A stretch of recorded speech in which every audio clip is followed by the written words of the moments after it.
Good to see each of you here this morning. Our scripture reading was from the book of Nehemiah. Nehemiah was sent to Jerusalem. He was appointed as governor. He was there to rebuild the walls and to restore the spiritual state of the nation.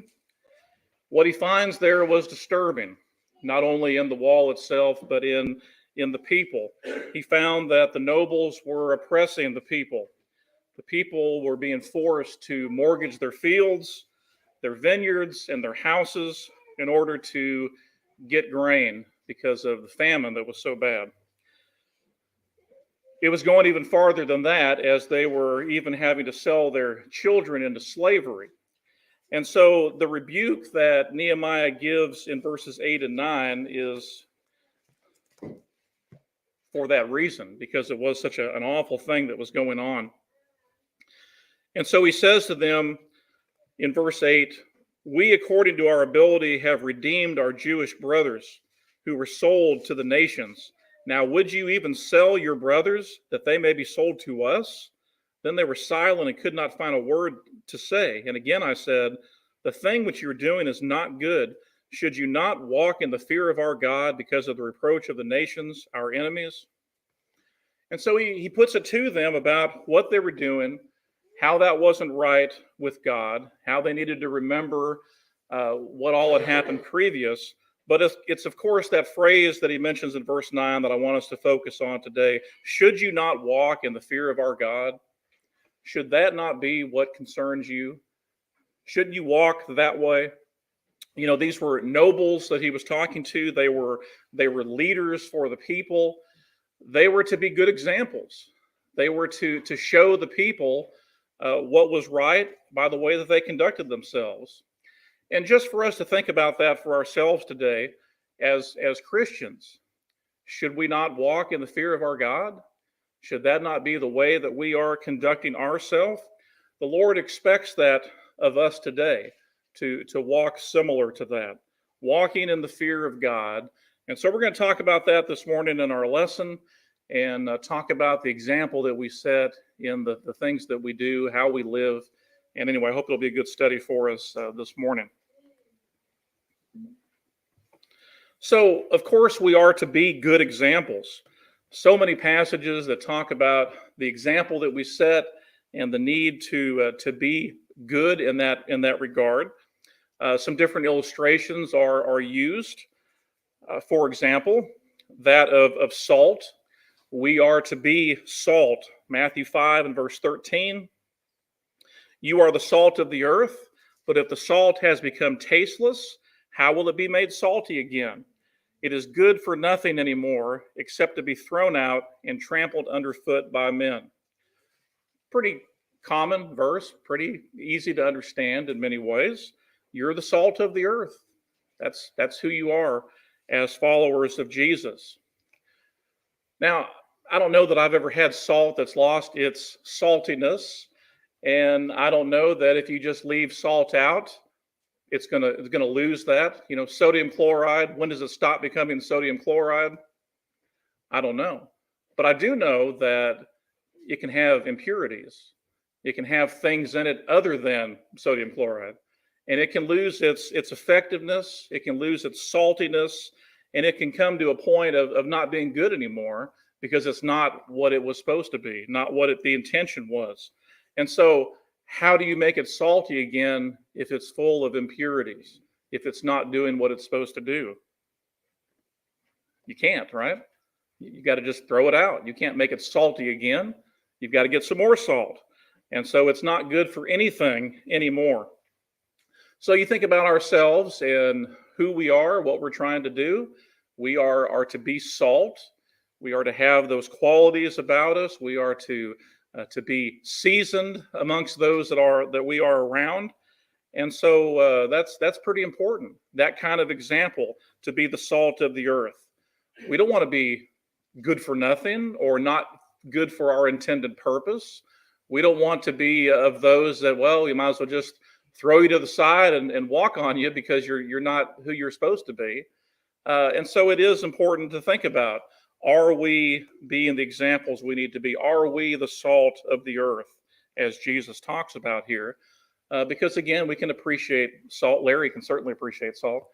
And, we can understand how important that is. And when we think about our example, that's supposed to stand out. That's supposed to be something that gives flavor and seasoning and all the qualities that salt has. It's not to be just something that's useless, but it's to be something that's worthwhile. He also talks about light right after that. You're the salt of the earth, but you're also the light of the world. A city set on a hill cannot be hidden, nor do men light a lamp and put it under the peck measure, but on the lampstand, and it gives light to all who are in the house. Let your light shine before men in such a way that they may see your good works and glorify your Father who is in heaven. So you are the light of the world. You're a light. That's the way you are to be as a Christian. What is it that a light does? Well, it lights up, right? It's kind of all in the name. It stands out, doesn't it? A light stands out. Why do you turn the light on? Because it's dark, because you want to see.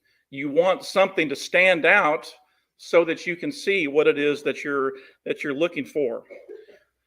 Nobody, to my knowledge at least, nobody turns on a light only to hide it, right? You don't turn on a light so that you can put something over top of it. That wouldn't make any sense. Don't even turn it on if that's going to be the case. But you're the light of the world. You're there for a purpose. You are to be an example. You don't turn the light on and don't utilize why you're doing that. Just like a city set on a hill, it's not there because you wanted it to be a secret. You didn't want it to be hidden. Let's hide it. Let's put it on a hill where everybody can see it. No, you want it to be seen. The same thing is the case with the light. You light it for a reason. And it's not so you can put it under something so that it's not seen. It is to be seen. It gives light to all who are in the house, he said. And that's the way our lives are supposed to be. We are to be living our life, of course, for the Lord.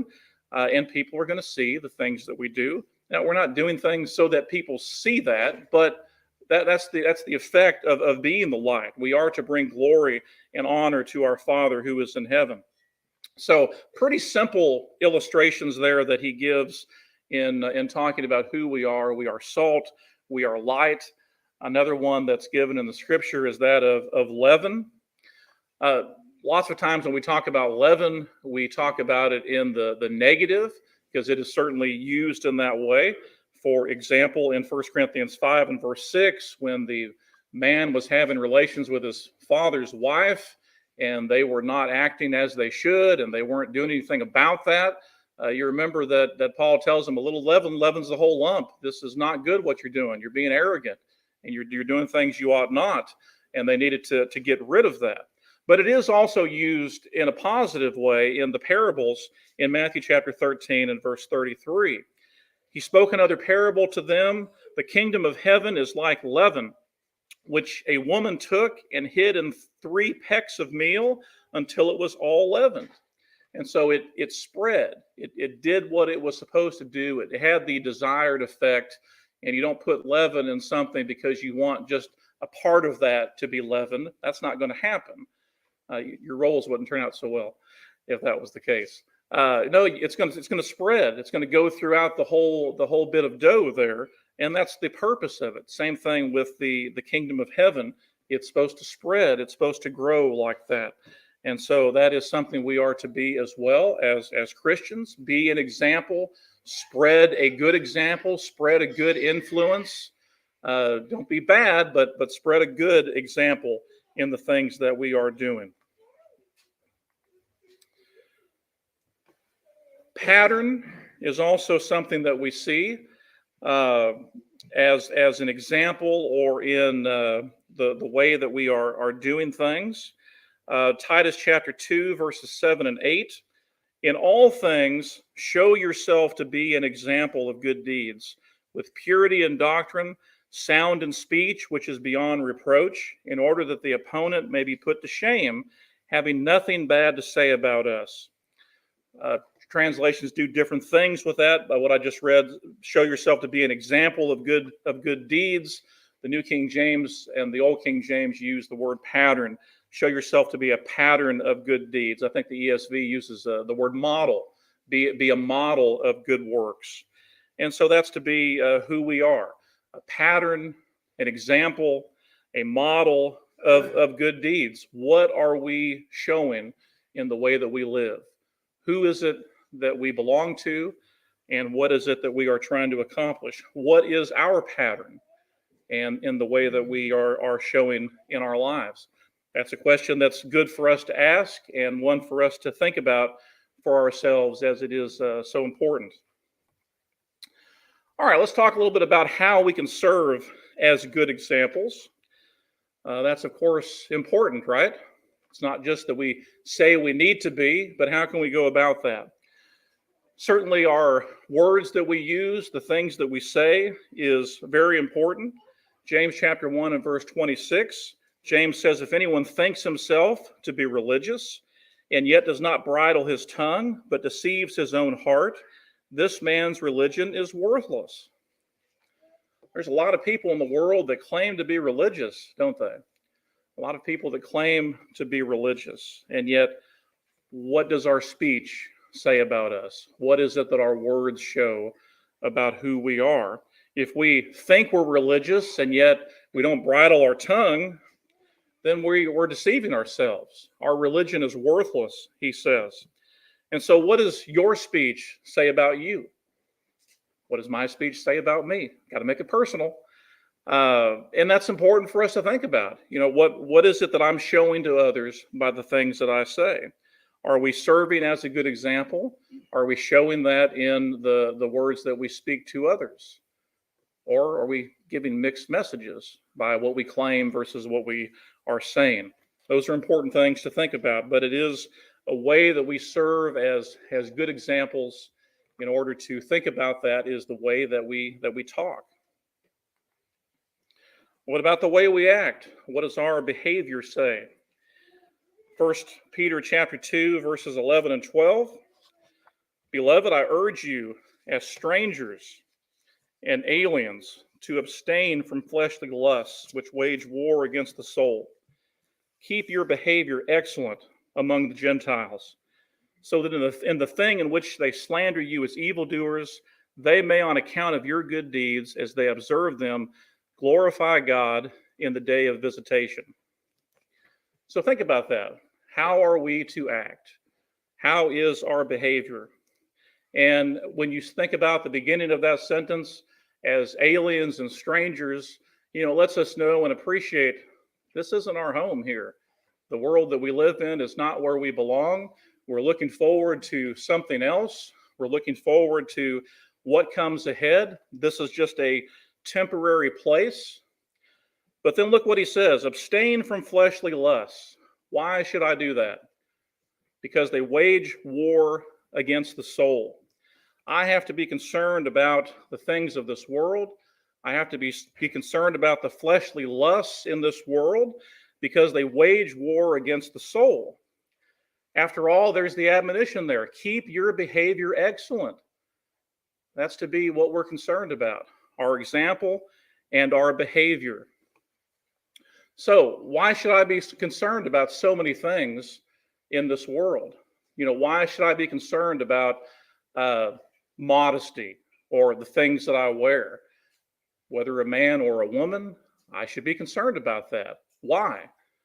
Because of fleshly lusts. What do? They wage war against the soul. What's my responsibility? Keep your behavior excellent.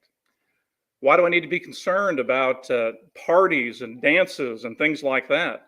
Well, because there's a war going on. There's a war for the flesh. There's a war for our soul. We have to keep our behavior excellent because there's a lot at stake. If we don't, there's a lot that's at stake here with what goes on there. People can slander us as evildoers. People can say things against us. We have to keep our behavior excellent. Why should I be concerned about drinking and concerned about drugs or things like that? So many other things that could be put in there because there's a war going on. It's a war for my soul. There's a war that's raging. I have to keep my behavior excellent because there's a lot at stake. And so it is something we have to be concerned with our behavior, our manner of life, the things that we are doing, because that's what's at stake. Walking in the fear of God. Are we walking that way? And what does our behavior show? Along with that has to do with the love that we show towards one another. John chapter 13, verses 34 and 35, a new commandment I give to you, that you love one another, even as I have loved you, that you love also one another. By this all men will know that you are my disciples, if you have love for one another. What is it that I show to other people? What is it that is seen in me? We sing a song sometimes, let the beauty of Jesus be seen in me. How is the love of God and the love of Jesus going to be seen? It's going to be because of my actions. What am I showing by my example? How is it that we treat one another? What do we show to one another? That's pretty important and pretty serious, the example that we set. Are we walking in the fear of God by the love that we show for one another? That's a good question. What about our faithfulness? Revelation 2 and verse 10, be faithful unto death, I will give you a crown of life. What is it that we show in our life towards others? The example that we show. Are we faithful to the Lord, or are we not? People see our actions. They see the things that we do, the things that we say. Are we being faithful to the Lord? And then also purity or holiness. 1 Timothy chapter 4 and in verse 12, let no one look down on your youthfulness, but rather in speech, conduct, love, faith, and purity, show yourself to be an example of those who believe. That's, in a lot of ways, a summation of all the points I just made, thinking about what he says there in 1 Timothy 4 and verse 12. Show yourself to be an example of those who believe. Don't let someone look down on you, but it's about how you act in your speech, in your conduct, in your love, in your faith, and in your purity. What is it that you're showing to other people? And that's a very personal thing to think about. And so, don't think about the person in front of you or the person across from you. Make it personal. What is it that we are showing with our actions? That is something that's important for us to see. Walking in the fear of God and seeing what he says for us in our behavior and our actions. Is that a concern that we have? It was in Nehemiah's day. It continues to be in the days of Christ. It certainly is today. What matters we should be concerned with? How can we serve as good examples? All of these things are pretty important because it all shows what it is that we are doing, who it is we're following, and that's seen in our actions, in our words, how we show those things to other people. And so it is on display for us to see. And you have just to look at those that you might classify as bad examples to see what kind of influence that has. And that's what I want to end with this morning, thinking about bad examples and how they lead to destruction. When you think about a bad example, David normally wouldn't come to mind in the Old Testament, but it is relevant, of course, because of a familiar story that we are probably mostly all familiar with. It comes from 2 Samuel chapter 11. But thinking about David and what he does there with Bathsheba is a really disturbing situation. We have this great king, this great man of God, and yet he sees a woman.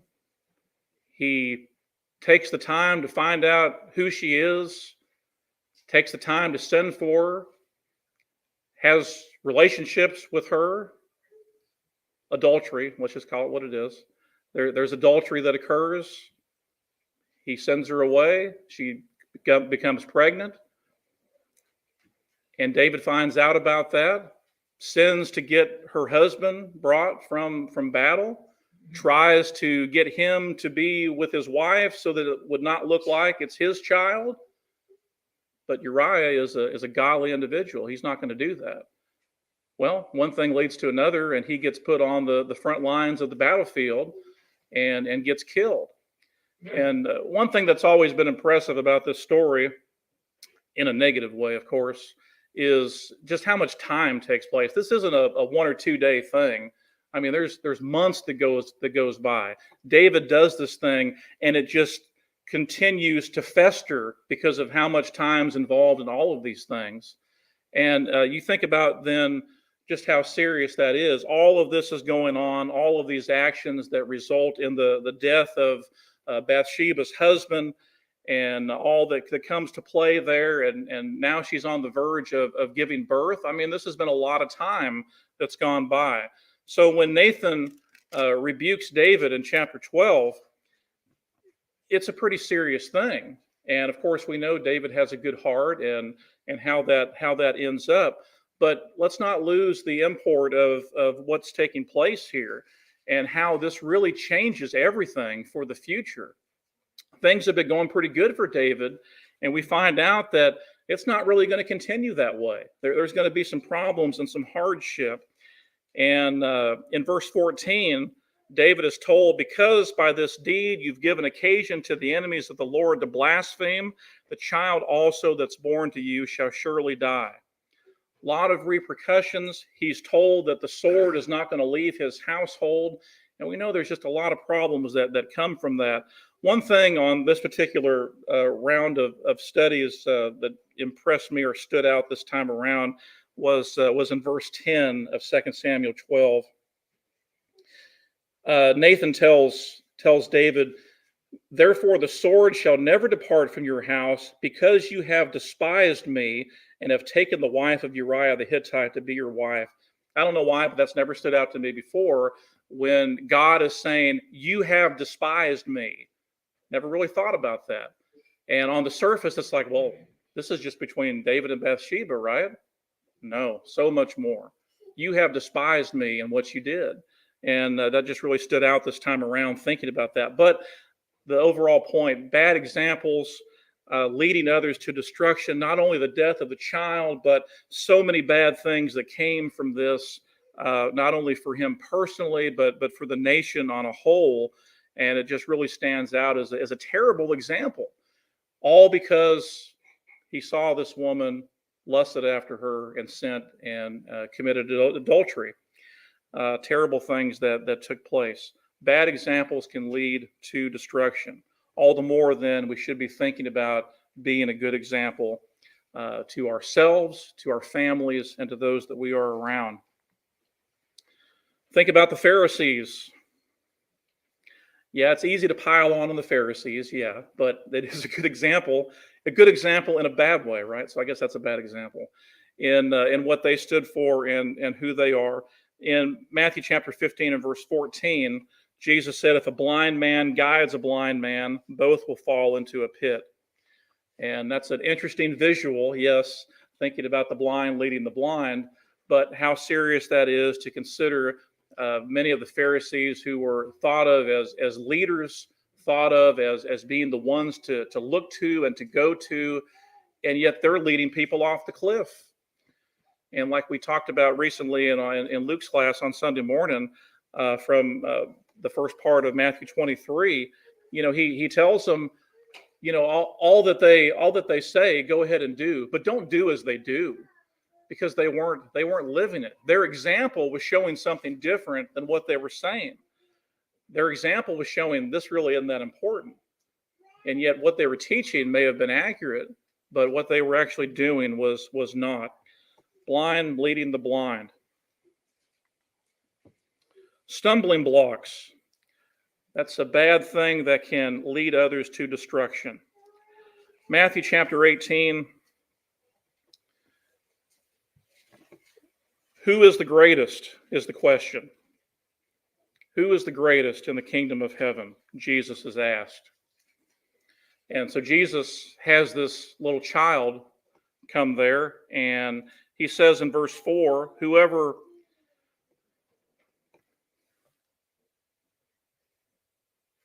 I can't even read my writing here. Humbles himself. That's the word. I scribbled humble. Whoever humbles himself and becomes as this child is greatest in the kingdom of heaven.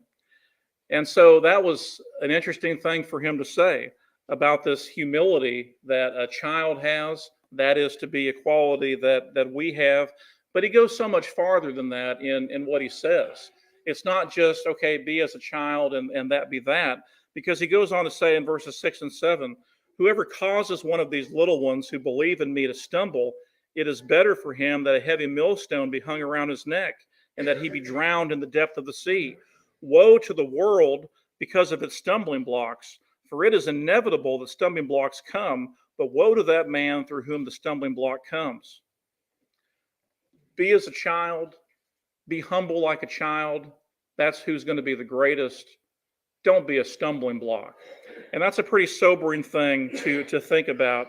Your example can cause someone to stumble. I hope that's just a staggering thing for you to think about.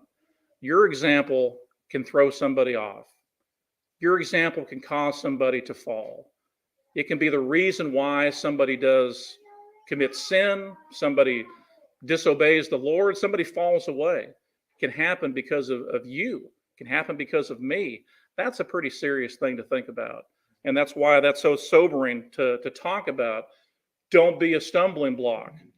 Bad examples can lead to destruction. It doesn't just affect ourselves, it can affect everybody else as well. And that's a pretty humbling thing to think about. Why we should be concerned about our actions and our example and our words and our behavior, all of that, because we don't want to cause somebody to stumble. I don't want to be what Jesus describes here. And you know what? It would be better if they just hung a big stone around my neck and threw me in. That's awful to think about. And yet, if we would be the reason for somebody to fall, that's a terrible thing to think about. Woe to that man. What example are we setting? Avoiding inconsistencies.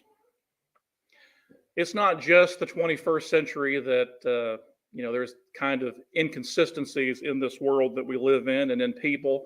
It goes back for an awfully long time. In the Jews and all of their self-righteousness and how they thought so highly of themselves, quite frequently thought themselves so much better than the Gentiles. That was a problem that they certainly had. And so in Romans chapter 2, when Paul is addressing how the Jews needed the gospel every bit as much as the Gentiles, they were just as guilty of sin every bit as much. But it's a pretty stunning thing that he goes through here and talks about in verses 21 through 24. He says, you, therefore, who teach another, do you not teach yourself? You who preach that one should not steal, do you steal? You who say that one should not commit adultery, do you commit adultery? You who abhor idols, do you rob temples? You who boast in the law, through your breaking the law, do you dishonor God? For the name of God is blasphemed among the Gentiles because of you. Pretty stunning remarks that he makes there as you think about that.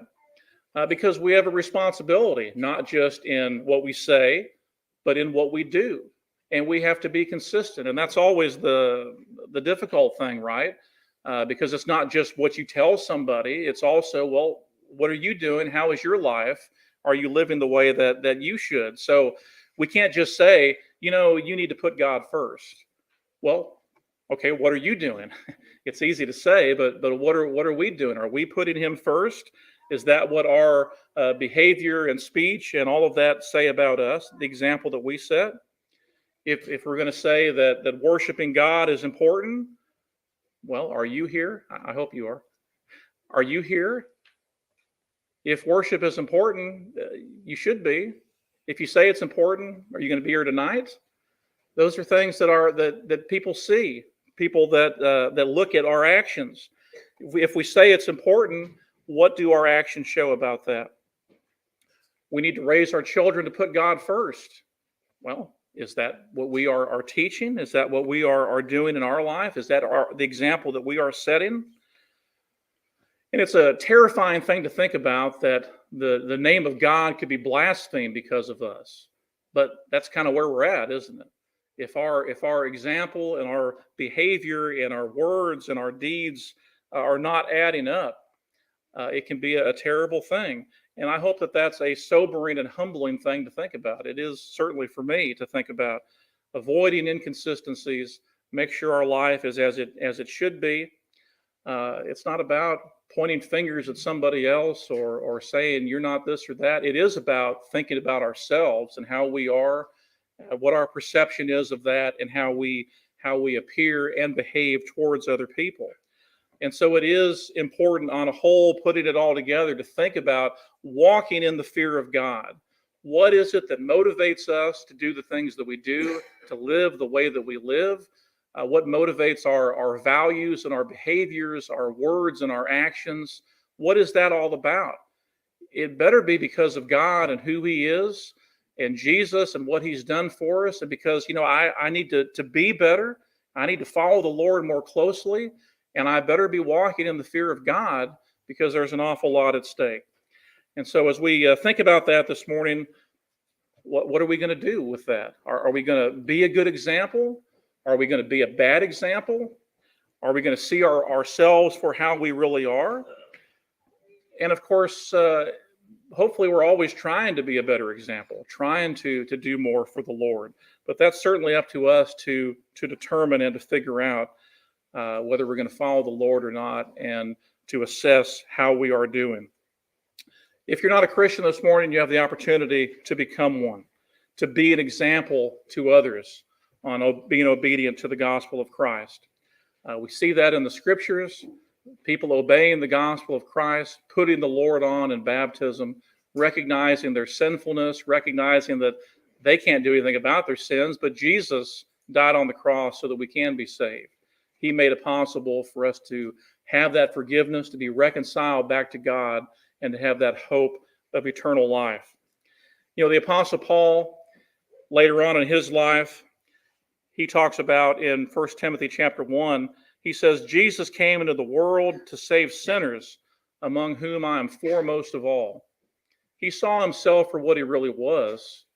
And yet, as you think about his conversion, and when he gets together with Ananias tells him, why do you delay? Arise to be baptized and wash away your sins, calling on his name. That's what he did.